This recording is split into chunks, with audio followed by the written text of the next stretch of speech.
São 8h15, 8h15, nós já estamos com o Silvestre aqui na linha. Bom dia, Silvestre, seja bem-vindo mais uma vez ao Programa Livre, nessa quarta-feira, 19 de outubro. Diga lá. Olá, Santana, olá, ouvintes, bom dia. Aí, quarta-feira, aliás, eu já estou pulando mais um dia da semana, eu estou acelerado. Começando aí o Programa Livre, falando um pouco sobre política, tentando entender o que nos cerca e que vai refletir nas nossas vidas a partir de 2023. É isso, Carlos Santana, à disposição. Bom, Silvestre, o que temos de novidade hoje na coluna Xadrez? Vamos começar por ela. Bom, eu trouxe na contramão do que tem feito a maioria dos jornalistas políticos goianos. Eu tenho focado em temas que realmente vão interessar para a sociedade. Porque o factual dentro de jornal impresso, ele tende a morrer, a informação já nasce velha, que até a informação, processa a informação, leva para ser impressa e sai no outro dia, já sai velha. Então, eu optei por um estilo de coluna interpretativa, analítica e informativa. Traduz. Então, começando, hoje eu abri, na contramão da maioria, se for comparar com os demais portais noticiosos goianos e também fora, eu abri com a marcha ou pelo menos a carta dos prefeitos. Tinha mais de 500 prefeitos em Brasília ontem, aí preocupados, e hoje de manhã já conversei com dois, um pelo WhatsApp, o outro por telefone, sobre a questão do piso salarial de enfermagem. Então, eu trago esse assunto hoje. Para quem estiver interessado, é só acessar o hoje.com, coluna xadrez, assinada por mim, em que a principal nota aborda esse crucial problema, que é pagar o piso aprovado por suas excelências no Congresso. O problema é o seguinte: todas as vezes que tem uma comoção nacional, o Congresso aprova algo sem saber de onde e como tirar o recurso. Só que dessa vez atingiu aonde começa o Brasil real. Aonde? É nos municípios. A gente mora no município. E município, ninguém bate na porta do governador, do presidente da República, do deputado. Bate na porta do prefeito ou do vereador. Então, o Brasil real vive nos municípios. E os municípios vão pagar essa conta. Saiu em média, eu fiz a conta ontem, saiu em média de R$ 2.500 um piso que as prefeituras pagam então continuam pagando, porque não ainda está sob júdice na Suprema Corte. Mas a uma hora a Suprema Corte vai ter que liberar isso, porque é uma lei aprovada pelo Congresso, sancionada pelo presidente, embora esteja em discussão, mas, em média, sai de 2.500 para 4.200. Quebra qualquer prefeitura. Não tem condições. Então, isso significa precariedade no atendimento, principalmente na saúde, que é um dos grandes desafios nossos. Eu digo nós porque nós, brasileiros, necessitamos muito da saúde pública. A maioria dos brasileiros não tem condições de pagar um plano de saúde e depende do atendimento da saúde pública, que já anda ruim das pernas nos municípios e agora tende a piorar por conta da falta de profissionais. As prefeituras não terão como pagar um piso desse.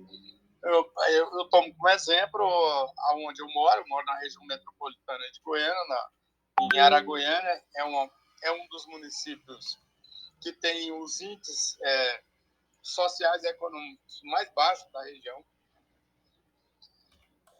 A saúde aqui praticamente não existe, é muito ruim o atendimento. Tem dia que não tem nem agulha para fazer sutura em pacientes que têm cortes, enfim, que são acidentes comuns domésticos. Você vê a situação. A saúde aqui não tem condições de pagar um piso de R$ 4.200 mínimo para um profissional de saúde e enfermeiro. Aí, além disso, obviamente, que desencadeia aí vem por escala, vem decrescendo até chegar no auxiliar de enfermagem, enfim, no funcionário de saúde. Isso está preocupando os prefeitos, e ontem, repito, que mais de 500 prefeitos estiveram em Brasília, assinaram uma carta endereçada ao Jair Bolsonaro e Lula, ambos aí polarizados aí nessa disputa, eles pedindo tudo para que olhem para os municípios, que assim que forem, qualquer um deles que for eleito em 30 de outubro, olhe para os municípios e veja essa situação. Há um entendimento, uma proposta que está em discussão no Congresso. Mais uma vez, aí tá por que eu arrematei a coluna com essa frase. Mais uma vez, o contribuinte, a conta vai para a bolsa da viúva, ou seja, do contribuinte. Por quê? Porque já estão com um projeto de emenda constitucional, uma PL, um projeto de lei, para ter uma emenda ampliando o fundo de participação dos municípios para 1,2, que dá algo aí em torno de 10 bilhões de reais. Já temos um déficit de quase 200 bilhões de reais, mas esse aí espetado na bolsa da viúva, ou seja, do pobre do contribuinte que já está aí com a água acima do queixo. É isso, Carlos Santana.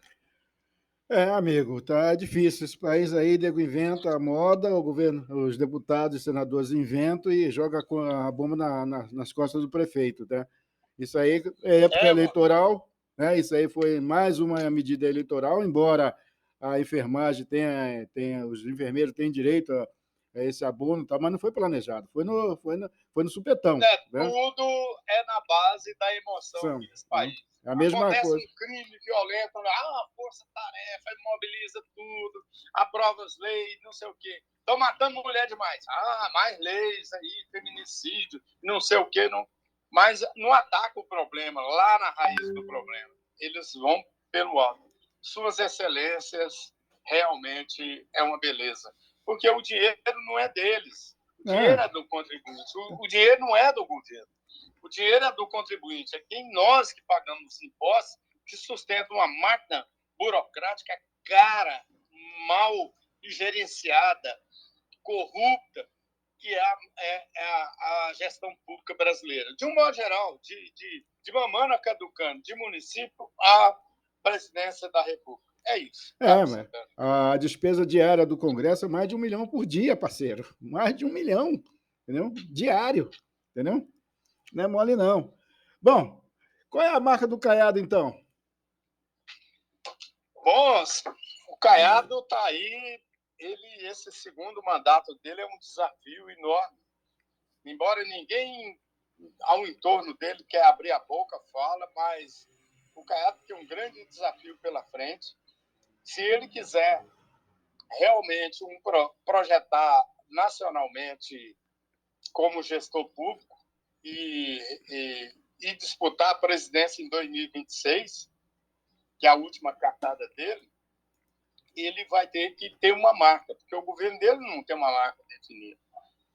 Falar, compliance, que economizou, que acabou com a corrupção, é verdade e tal, mas a marca do Caiado para projetá-lo nacionalmente passa pela rede de proteção social.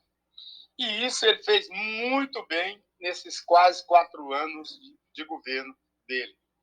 Ele frisa aqui, gente, eu bato nessa tecla todos os dias. Gosta ou não, acha ela bonita ou feia, acha ela enjoada ou não, a Gracinha Caiado teve um papel, um protagonismo muito forte nessa rede de proteção social do governo Caiado. E o Caiado, para se projetar nacionalmente, ele precisa dessa rede de proteção social ampliada. E a marca dele vai passar pela rede de proteção social, educação, saúde e infraestrutura. essa cesta, esse E segurança. de 4 programas é que vai projetar Ronaldo Caiado nacionalmente. Então, para ele fidelizar uma marca, a marca governo Caiado, o que o Caiado fez de melhor? Ele vai ter que focar, principalmente, nessa ordem. Porque a segurança pública está sob controle e tudo. Ele precisa de saúde, educação, infraestrutura, que é, obviamente, a geração de emprego, moradia. Isso tudo está dentro da rede de proteção social. Então, não tenha dúvida, o Caiado vai montar um governo, vai montar um secretariado voltado com esse desafio, para esse desafio. Não tenha dúvida. Senão, ele, no muito, vai disputar a vaga de senador em 2026. É isso, Carlos Santana. Enquanto isso, o Rogério Cruz passa o rodo em quem? Rapaz, ele fez um limpa na Comurg, que é a empresa pública de limpeza, que está muito ruim, tem gerado um desgaste enorme para o prefeito, porque se tem uma coisa que mexe com o humor do cidadão é o tal da limpeza pública, os canteiros tudo feio, tudo destruído, não tem nem água para aguar os canteiros mais. Goiânia era tido como a cidade das flores, criado pelo União Bernais, e o Rogério Cruz precisa se virar nos 30. E ele quer aproveitar, demitir tudo quanto é tipo de comissionado indicado por vereador, porque ele está puto da vida também. A candidata dele, a mulher dele, perdeu as eleições, mais por culpa dos aliados que não ajudaram. E sejamos honestos, o Rogério fez muito pelos vereadores, e os vereadores fizeram um beicinho de pulga, só em contrapartida. E com isso, a Thelma Cruz, mulher de Rogério Cruz, perdeu as eleições. E ficou muito ruim para ele. Ficou muito ruim. Porque se você considerar que Fábio Mossoró fez deputado, o Carlinhos. Dr. Lucas em Águas Lindas fez deputado. Valparaíso tem 2 deputados estaduais, cara. Tem o Quirino e tem a doutora Zeli. São 2 deputados estaduais em Valparaíso. O Quirino disputou com base em Valparaíso, apoiado pela Maria Ivelônia. Ivelônia foi a principal carro-chefe do Quirino, deputado Quirino, no entorno. Então, assim, o entorno tem 5 deputados. Eu vinha erroneamente dizendo em 4, mas são 5, porque aí me alertaram que o Quirino saiu por Valparaíso e a região do entorno. Então, veja bem. Então, são 5 deputados, enquanto o Rogério Cruz não conseguiu eleger a mulher na capital do país, mais de 1 milhão de eleitores. Capital do não Estado. Não ter ali nem 20 mil para eleger a mulher dele é muito ruim, muito ruim. Então, ele vai demitir todo mundo e vai pontualmente chamar um por um do vereador. Ó, você indicou fulano, bom, fulano, ó, eu vou contar com você ou não? Se não, vamos continuar do jeito que está. Cargo zero. Então, toma lá da cá, assim, explicitamente o que o Rogério vai fazer. Por que isso? Porque daqui 2 anos, amigo, temos eleição. E os republicanos, até agora, tem 2 candidatos. Pode ser o pastor Jefferson, que foi eleito deputado federal. Pode ser até o próprio João Campos. Não sei, é o presidente do republicano. Então, tem muita gente querendo a vaga de Rogério Cruz e ele precisa se sentar naquela cadeira ali e mostrar que veio. Lançou aí, está anunciando um pacote de 1 bilhão e 200 milhões em obras para fazer, mas lançar obras, a gente tem que saber o que veio. Então, assim, ele tem enormes desafios pela frente que passa também pela gestão política. E a gestão política dele está ruim, porque ele está mal com a parte da população e mal junto aos vereadores. Vamos aguardar os próximos capítulos aí. Bom, enquanto isso, tem escola em pedaço? Que história é essa, cara? O secretário falou que está tudo legal. É a comissão, isso é no Brasil, gente. Ah, Presta atenção. Isso não é igual a Goiás. Goiás tem muita. Isso é um ensino básico. Presta atenção no que estou dizendo. Atenção! É o ensino básico. Responsabilidade dos municípios. A maioria das escolas estão caindo aos pedaços. Isso é no Brasil todo, nos 5.000 e tantos municípios brasileiros. O ensino básico, as escolas estão caindo aos pedaços, não tem banheiro, tem N problemas de infraestrutura. A própria secretária Rudilene disse para nós, a semana passada, que ela tem um déficit de sala de aula muito grande. Tem que pagar ônibus, ficar transportando aluno de um lado para o outro, porque não tem recurso para poder construir mais salas de aulas. Mas ela falou, inclusive, que fez um esforço enorme, conseguiu fazer várias reformas, está fazendo a reforma. Daí você amplia esse retrato para o país e vê que a situação do ensino básico, no ponto de vista da estrutura física das escolas, está ruim. E foi isso que a comissão do Senado, a semana passada, essa semana, aliás, desculpe, essa semana discutiu na terça-feira e descobriu que, na segunda-feira, descobriu que uma pesquisa feita por uma pesquisadora do Paraná descobriu que a maioria das escolas estão numa situação de penúria, no ponto de vista de estrutura física. Vendo como está a situação brasileira, o país, pelo terceiro mês consecutivo, em deflação, ou seja, a atividade econômica não cresce. Você imagina a situação que estão os municípios, né? Municípios aí do entorno podem pôr a mão para o céu, ainda tem recurso, pouco, mas tem. E cidades onde o recurso é conta-gota. Então, é uma situação realmente triste para quem realmente quer investir, como está propondo o Lula aí, se ganhar, vai, no primeiro dia, reunir todos os governadores, prefeitos das principais cidades para fazer uma grande força-tarefa aí em torno da educação, principalmente por conta desses alunos que perderam aí um ano de estudo, um ano letivo, por conta da pandemia, que estão atrasados, defasados em relação ao aprendizado. É isso, Carlos Santana. e para finalizar, você vai amanhã no encontro lá do TCM? Bom, eu não vou, porque é complicado, mas os tribunais de contas dos municípios, aí são 4, se eu não me engano, pelo país, ou 5, reúnem amanhã num grande seminário, vão discutir aí as novas diretrizes que vão nortear os tribunais de contas dos municípios pelo país. O governador Ronaldo Caiado vai fazer a abertura e vai ter alguma palestra, vai ter alguns painéis e tem um encerramento feito por, se eu não me engano, o nome do jornalista me esqueci agora, mas, enfim, tem uma programação extensa e intensa do Tribunal de Contas dos municípios de Goiás aí amanhã nesse seminário o dia todo. É isso, Carlos Santana. Para finalizar, falta 1 minuto e meio. Rodrigo Hollenberg, como é que ficou a situação? Que ontem eu vi a matéria dizendo que não, acho que não vai dar rock para ele, não, hein? Não. Pode. Dessa vez o tapetão não funcionou.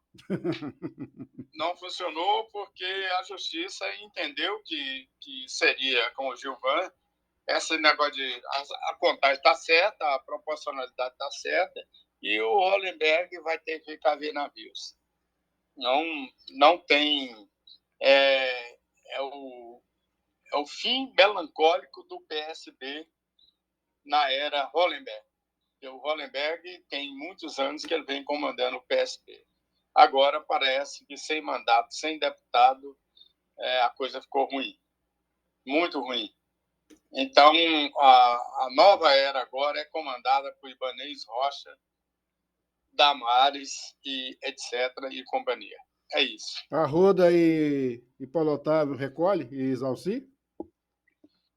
Recolhe. O Isalci, acredito que o Isalci, para sobreviver politicamente, ele tem dois caminhos. Ele tem que construir, tem que ver o que vai virar o PSB, o PSDB. O PSDB não vai ter saída, vai ter que fundir com o Cidadania e outros partidos aí. O Cidadania não alcançou a cláusula de barreira, não ultrapassou, aliás. Aí o que acontece? O PSDB está correndo risco de virar um partido nanico.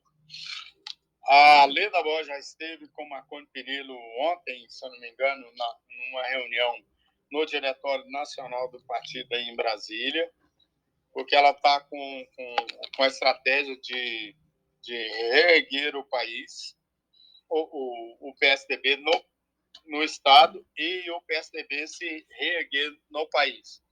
Para isso, ele vai ter que fundir com essas legendas menores aí. Está todo mundo falando em fusão, vai diminuir esse número de partidos e vai aglutinar em forças. E o único meio de sobrevivência do Isalci Lucas é o PSDB se fortalecer unindo a outras legendas. Se unir a outras legendas, ele tem chance em 2026. Caso contrário, ou ele candidato a deputado federal com chance, ou encerra a carreira. Bom, o Paulo Otávio e o Arruda também? O Arruda foi a última cartada dele. O que ele vai tentar fazer agora é construir o caminho político A Flávia? Da Flávia Arruda. Porque em 2026 a Flávia é uma jovem ainda, ela tem todas as chances aí para disputar. Não terá Ibanez, terá outros protagonistas. Vai depender de como o Arruda não vai ter mais a justiça com um pêndulo na cabeça dele, porque tiraram ele no tapetão. Aquela insegurança, não, vai, não vem, não, vai ser, não vai. Isso prejudicou demais a Flávia Arruda e o José Roberto Arruda, que poderia ter sido candidato ao governo. É isso, Carlos Santana. Vamos aí, nesses próximos 4 anos, eu espero estar vivo. Estou com 75, vou estar com 79. É isso aí, ainda está lá. Daqui 4 anos, eu espero E Paulo estar vivo até Otávio? lá. E o Paulo Otávio conseguiu em tudo, que foi o filho dele? Não. Não. O filho dele não foi Então, eleito. o PO também dançou. Mas o PO tem condições de organizar aí esse centro democrático. O problema do PO é que ele é muito pão duro, não enfia a mão no bolso, não quer gastar, ele quer ganhar por gravidade, aí é difícil. Então, a pão duragem dele ele quer tudo na bacia das almas. Assim. Senão ele não era o PO, cara. Senão eu não tinha o que tem, porra. Ele fala isso pra mim. Não, doutor, eu não vou enfiar a mão no bolso para gastar com política. Ele fala desse jeito. Tá certo. Então, ele vai continuar aí fazendo protagonismo. O PSDB, o PSD vai tentar construir um centro democrático aí, principalmente se o